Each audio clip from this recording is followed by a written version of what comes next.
मोहतरम असातिज़ा इकराम, अस्सलाम वालेकुम।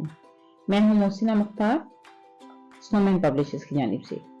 और आज हम वीडियो में जिस सफ़े पर बात करेंगे वो है सफ़ा number 19, knowledge wheel Urdu series break group के लिए जो किताब है उसका। तो ये देखिए, ये है सफ़ा नंबर 19 और यहाँ जिंदगी की महारतें यानी जिंदगी गुजारने की कुछ महारतें बताई गई हैं। अच्छा, जिंदगी की महारतें यानी लाइफ स्किल्स, ये अर्ली चाइल्डहुड एजुकेशन यानी इब्तिदाई बचपन की तालीम में बहुत ज़्यादा अहम है और इन दोनों का आपस में बहुत गहरा ताल्लुक है।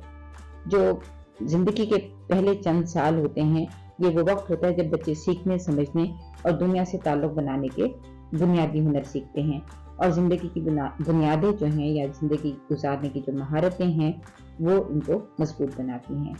इसमें इसके बहुत सारे फवाइद हैं। सबसे पहला जो फायदा है वो है सेल्फ अवेयरनेस और कॉन्फिडेंस, यानी बच्चे खुद आगाही करते हैं, खुद एतमादी सीखते हैं। बच्चे ये जानते हैं कि मुझे ये काम करना है और मैं ये काम कर सकता हूँ और ये काम करना जो है ये एक सोशल और इमोशनल वैल्यूज जो हैं हमें बच्चों को देनी होती हैं, उसके लिए बहुत अहम है कि आप बच्चों को ये बताएं कि बच्चे जो हैं कुछ गुड हैबिट्स यानी अच्छी आदतों को अपनाकर अपनी ज़िंदगी की जो महारतें हैं या ज़िंदगी गुजारने के तरीक़ाकार हैं उनको बेहतर से बेहतर बना सकते हैं। बच्चों की जो एक कह लीजिए कि अच्छी आदतों की बुनियाद है वो इसी अर्ली इब्तिदाई बचपन की में ही पड़ती है।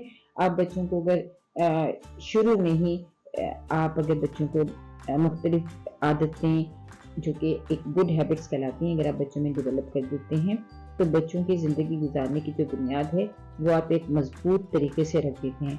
तो इस साथ साथ बच्चे जो हैं अपनी ज़िंदगी को रेगुलेट करने, अपनी ज़िंदगी को मुनज़्ज़म बनाते हैं, अपनी एक जो कह लीजिए कि अपनी ज़िंदगी में डिसिप्लिन के साथ काम करते हैं, अपने वक्त को इस्तेमाल करना बेहतर जानते हैं।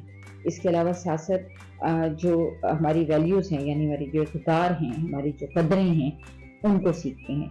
तो कोशिश कीजिए कि बच्चों को ज़्यादा से ज़्यादा इस तरह की जो सरगर्मियाँ हैं उनमें बच्चों को हेल्प आउट करें कि बच्चे अपनी डेली रूटीन में जो रोज़ाना के काम हैं उनमें कुछ बातों को अपनाएं, कुछ आदतों को अपनाएं। जैसे कि यहाँ पे बताया गया है कि कोई भी काम शुरू करने से पहले बिस्मिल्लाहिर्रहमानिर्रहीम पढ़ना शुरू चाहिए।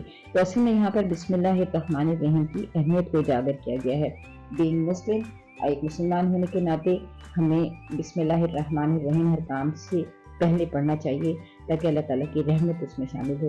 तो बच्चों को बताइए कि जब खाना शुरू करें तब भी बिस्मिल्लाहिर्रहमानिर्रहीम पढ़ें, जब सोकर उठें तब भी पहले बिस्मिल्लाह पढ़कर उसके बाद कलमा तैयबा ज़रूर अदा करें, जब घर में दाखिल हों तब बिस्मिल्लाहिर्रहमानिर्रहीम पढ़ें, जब घर से बाहर जा रहे हों तब भी पढ़ें, जब सोने के लिए बिस्तर पर लेटे हैं तब भी और जब पढ़ने के लिए बैठें तब भी। जब आप इस तरह बच्चों को हर मामले में बिस्मिल्लाहिर्रहमानिर्रहीम पढ़ने की आदत डालेंगे तो असल में आप उनको ये बताएंगे कि हर काम शुरू करने से पहले बिस्मिल्लाहिर्रहमानिर्रहीम पढ़ना चाहिए ताकि अल्लाह ताला की रहमतें उसमें शामिल हो जाएं।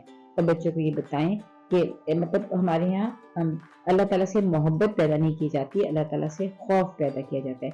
तो अल्लाह ताला से मोहब्बत पैदा करने की कॉन्सेप्ट को लेते हुए आप बच्चों को बताएं कि जब भी आप बिस्मिल्लाहिर्रहमानिर्रहीम पढ़कर कोई काम शुरू करते हैं तो अल्लाह ताला उसमें रहमत शामिल कर देता है, उसमें अल्लाह ताला की मर्जी शामिल हो जाती है, उसमें अल्लाह ताला आपके लिए बेहतरी पैदा कर देता है। तो अल्लाह ताला क्योंकि आपसे बहुत मोहब्बत करता है और आप जैसे ही बिस्मिल्लाहिर्रहमानिर्रहीम पढ़ते हैं तो अल्लाह ताला आपकी मदद फरमाते हैं। तो इस तरह बच्चों को छोटी छोटी बातों के ज़रिए कोशिश कीजिए कि बच्चे अपनी डेली रूटीन में अल्लाह के नाम को शामिल करें और साथ साथ अपने आप को डिसिप्लिन और रेगुलेट करें।